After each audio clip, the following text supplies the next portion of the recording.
अस्सलाम वालेकुम, welcome to my channel. खूबसूरत से पर्सलीन के फ्लावर के साथ वीडियो की शुरुआत करते हैं। देखिए ये जो मैंने कटिंग आपके साथ लगाना शेयर की थी, जो मुझे मेरी फ्रेंड की तरफ से गिफ्ट आई थी, तो ये उनके ऊपर अब देखिए फ़्लावर खिला है बहुत ही खूबसूरत सा, और कुछ ये भी मैंने इधर लगाई थी। तो पर्सलीन के कुछ अपडेट्स के साथ आज की वीडियो में मैं आपके साथ समर का बहुत ही खूबसूरत प्लांट शेयर करूँगी। तो उससे पहले अगर आप मेरे चैनल पे फ़र्स्ट टाइम आ रहे हैं तो प्लीज़ मेरे चैनल को सब्सक्राइब और मेरे वीडियो को लाइक और शेयर ज़रूर कीजिएगा। तो चलिए वीडियो को स्टार्ट करते हैं और देखते हैं कौन सा प्लांट आज मैं आपके साथ शेयर करूँगी। जी, तो यहाँ पे ये प्लांट है सिंगोनियम। समर का बहुत ही खूबसूरत प्लांट होता है, बेस्ट हैंगिंग बास्केट प्लांट माना जाता है। आप इसको जैसे चाहें लगा सकते हैं। बहुत ही खूबसूरत इसकी वैरायटीज़ आती हैं, इसमें काफ़ी सारे कलर वेरिएशन आते हैं, आपको मिल जाते हैं। ये ग्रीन और वाइट का कॉम्बिनेशन है इसके साथ, और साथ ही इसमें आप देखिए वाइट और ग्रीन है। तो इसके अलावा इसके अंदर वाइट भी आती है, ये देखिए। तो बहुत ही खूबसूरत ये प्लांट होता है, आप इसको ज़रूर अपने गार्डन में ग्रो कीजिए। इंडोर में बेस्ट चलने वाला ये प्लांट है। आप इसको छोटे से छोटे पॉट में भी ग्रो कर सकते हैं, जितना बड़ा आप इसको पॉट देना चाहें उसमें भी ये प्लांट जो है बड़े आराम से ग्रो हो जाता है। और शेड लविंग प्लांट है, डायरेक्ट सनलाइट पे बिल्कुल भी ये ग्रो नहीं होता। इसके ऊपर डायरेक्ट सनलाइट पड़ती है तो इसकी पत्तियाँ जो हैं वो ऐसे बर्न होना शुरू हो जाते हैं। यहाँ पे देखिए ऐसे यहाँ पे थोड़ी सी इसके ऊपर धूप आ रही थी तो इसकी पत्तियाँ जो हैं वो जलना शुरू हो जाती हैं। तो ये इंडोर में चलने वाला बेस्ट प्लांट है। और हैंगिंग बास्केट का तो ये बहुत ही खूबसूरत प्लांट होता है। नीचे की तरफ जब ये ट्रेल करता है तो देखने में बहुत ही खूबसूरत लगता है। अगर आप इसको मॉस स्टिक के ऊपर चढ़ा के ग्रो करते हैं तो भी ये मनी प्लांट की तरह ग्रो होता है, तो भी ये बहुत ही खूबसूरत लगता है प्लांट। और अगर 2-3 वैरायटी को आप मिक्स एंड मैच करके लगाते हैं तो भी ये प्लांट देखने में बहुत ही खूबसूरत लगता है। देखिए ये वाइट और ग्रीन का कॉम्बिनेशन है। एरोहेड प्लांट के नाम से भी ये जाना जाता है, और सिंगोनियम इसका जो है बोटेनिकल नेम है। तो ये बहुत ही खूबसूरत प्लांट होता है। अगर इसकी मिट्टी की बात करें तो ये वेल ड्रेन मिट्टी में प्लांट चलता है। जैसे हम मनी प्लांट को ग्रो करते हैं वैसे ही ये प्लांट ग्रो होता है।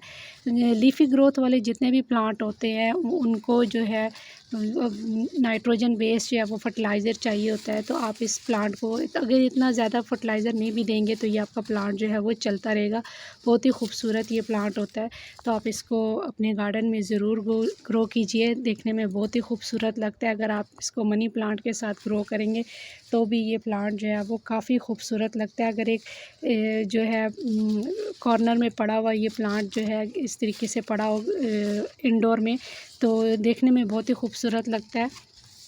आप इसको अपने ड्राइंग रूम के कॉर्नर पे भी रख सकते हैं, और अगर आपके पास ज़्यादा स्पेस नहीं है तो आप इसको बालकनी में भी ग्रो कर सकते हैं। तो पानी की अगर हम बात करें तो पानी की इतनी ज़्यादा रिक्वायरमेंट नहीं होती इसकी।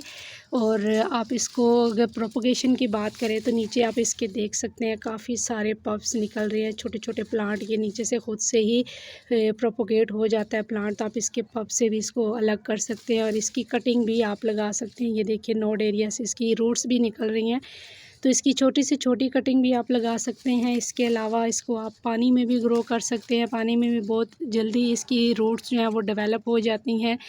फर्टिलाइज़र की हमने बात कर ली है, फर्टिलाइज़र इतना ज़्यादा इसको नहीं चाहिए होता। अगर आप नहीं भी देंगे तो आपका प्लांट जो है बहुत अच्छे से चलता रहेगा। आप ये मेरा प्लांट देख सकते हैं कितना अच्छा बुशी हुआ हुआ है, और 2 प्लांट को मैंने मिक्स करके लगाया हुआ है। और पॉट का साइज़ आप देख सकते हैं, ये 12 इंच का मेरा पॉट है और इसके अंदर ये प्लांट लगा हुआ है।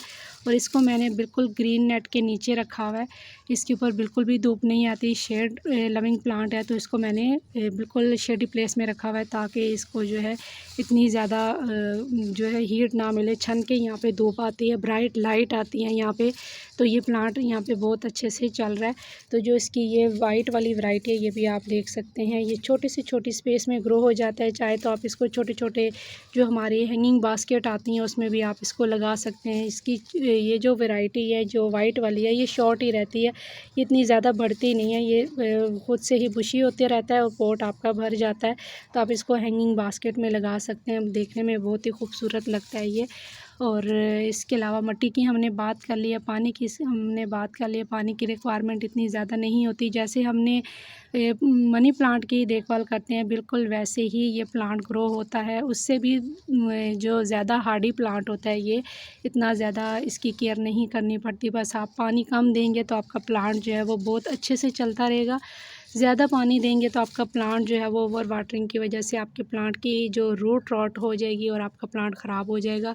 ओवर वाटरिंग बिल्कुल भी नहीं करनी। इतना पानी आपने देना है कि आपके प्लांट की मिट्टी जो है वो मॉइस्ट रही है। देख सकते हैं मेरे प्लांट की मिट्टी, इसकी मिट्टी हर वक्त ऐसे ही नमी बनी रहती है, बहुत सोगी मिट्टी नहीं रहती, बस नमी बनी रहती है कि प्लांट को जो है वो हल्की ठंडक इसकी रूट्स को मिलती रहे। क्योंकि अब गर्मी बहुत ज़्यादा हो गई है, एकदम से वेदर जो है वो इतना हीटअप हो गया कि प्लांट जो है वो बिल्कुल डल होते जा रहे हैं। तो इनकी मिट्टी के अंदर नमी बनी रहेगी तो आपके प्लांट जो हैं वो अच्छे से चलते रहेंगे। तो इस प्लांट को आप ज़रूर अपने गार्डन में ग्रो कीजिए। काफ़ी सारी वैरायटीज़ आती हैं इसकी और देखने में बहुत ही खूबसूरत ये लगता है प्लांट। अगर आप अपने गार्डन में कलर ऐड करना चाहते हैं तो इसकी काफ़ी सारी वैरायटीज़ आती हैं। आप इसके प्लांट को मिक्स एंड मैच करके लगा सकते हैं। तो ये कुछ छोटी सी इन्फॉर्मेशन थी जो मैंने आपके साथ शेयर की है। उम्मीद है कि आज की वीडियो आपके लिए हेल्पफुल रही होगी। तो इंशाल्लाह फिर मिलेंगे किसी और नए वीडियो के साथ, किसी नए टॉपिक के साथ।